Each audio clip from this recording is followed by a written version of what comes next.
Hey guys, it's Cody Jones with Jangus Genetics LLC, and I wanted to do a book highlight here real quick.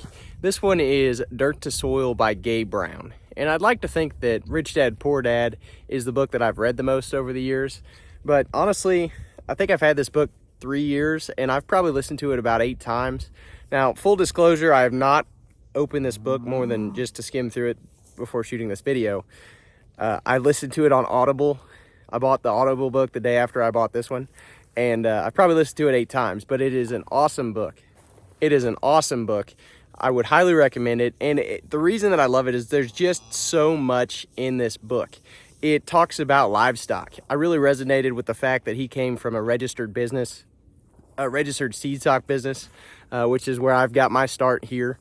And he really talks about how he transitioned into a meat business from that. And so instead of doing that, what I'm doing, well, I do have some grass-fed beef, and I'm not saying I'm not going to expand that in the future, but I'm really trying to focus on making these cattle that'll be profitable, because in my area on Kentucky 31 here in mid-Missouri, it's very difficult to find Black Angus cattle that'll survive and thrive on fescue, and the marketability of the Black Angus cattle it's just there. And so providing my customers with a product that's going to be profitable every year, last a long time, and do it all on fescue, I think there's a lot of value in that. I think a lot of people can need something like that and still want to stick with their black cows, or at least black bulls, because those calves will sell better at the market. And so that's kind of what my goal is for the registered business. And it's interesting to see what he talks about, because I started off in a similar area, a similar way.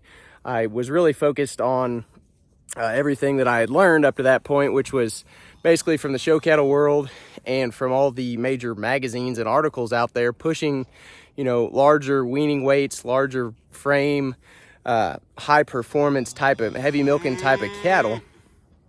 And what I found was, if you're just trying to do it on grass, it's very difficult to accomplish all those things. But if you're feeding a lot of grain and you're willing to throw money at it, you can do that, and you might be able to make a little money at it for a while. But there's a better way, and there's a way to be more profitable. And looking at it from a regenerative standpoint, cattle on grass, it just works with nature. You can build the soil, and the next part that Gabe really gets into is cropping. And that's something that's very interesting to me. My family row crops, they put up a lot of hay. And so I don't know how we're going to end up working together in the future, but there's a lot of row crop land around me. So even if I don't do it with my family, it's very interesting to see what he's doing with cover crops.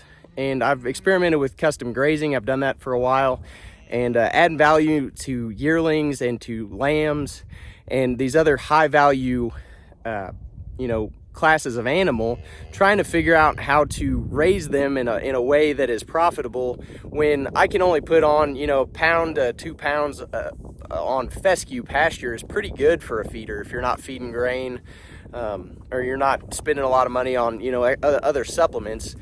So if I could figure out a way to do that with cover crops, add value, add more weight, make those cattle more comfortable on those higher value classes of animals, that is very interesting to me. And that's why one of the reasons I keep coming back to this.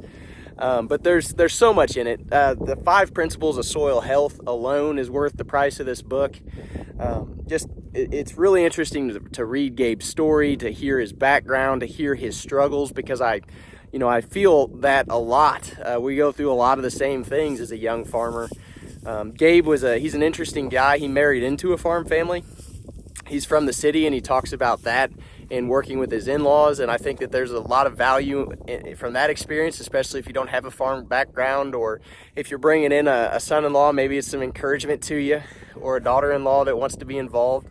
So that there's some encouraging words there, and also a different perspective. And I think having a different perspective is always good. So really enjoy this book. Can't recommend it enough. His when he really emphasizes talking about soil health and regenerating the soil. So the subtext here says one family's journey into regenerative agriculture, and that's kind of where I'm at. I'm wanting to be more involved in regenerative agriculture. He talks about his struggles with chemicals, pesticides, herbicides, all those things, and how that's really affected his mentality as farm and ranch while trying to build soil health and build the land, and talking about how he still sometimes has to make an exception and use a little bit of herbicide to be able to produce a crop. And you know, that bothers him, but also at the same time, it's better than tilling the soil, because when you till the soil, it just absolutely destroys the micro biology in the soil, and it takes it a long time to recover. So that's something that I really struggle with.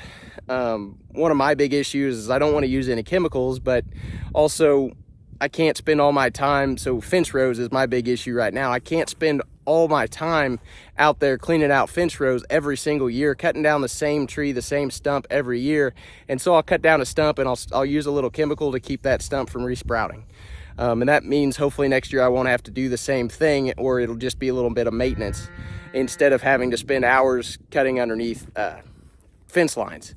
And so that's kind of where I'm at. Maybe I will get to where he's at and just pull out all the interior fences on a lot of places that I'm running.